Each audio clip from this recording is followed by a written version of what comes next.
Tonight, as we mentioned, what could be a key piece of information in the mystery of sudden infant death syndrome. A campaign to encourage putting infants to sleep on their backs has lowered the number of SIDS cases, but new research may answer some larger questions on what really causes the syndrome. Our report tonight from our chief medical editor, Dr. Nancy Snyderman.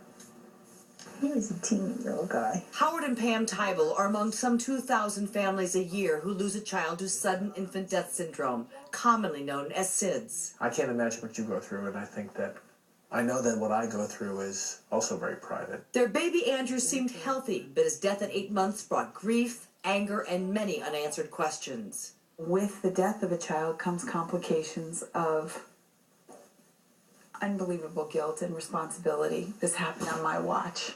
The known risk factors for SIDS include prematurity, being male, overbundling, maternal smoking, and exposure to secondhand smoke. But new research from Boston Children's Hospital and others suggests that something else is going on in SIDS babies, a deficiency of serotonin, which in infants helps regulate breathing, sleep, blood pressure, and heart rate. If there's too little serotonin, that circuit doesn't function well. That alarm system doesn't work.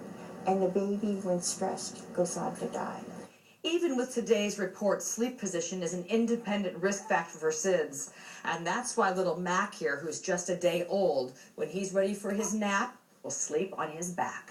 A normal baby will wake up and stir and turn its head and get itself out of that dangerous situation. Face down baby may be rebreathing carbon dioxide, and this builds up. It's looking kind of faint in the cortex. But there is currently no screening test for serotonin levels in the brain, but Kitty and colleagues hope that one day there will be. What are you hearing from parents? What we hear is hope. I don't know how else to say it.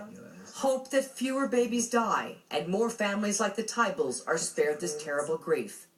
Dr. Nancy Snyderman, NBC News, Boston. When our broadcast continues in just a moment, a big change on the West Coast.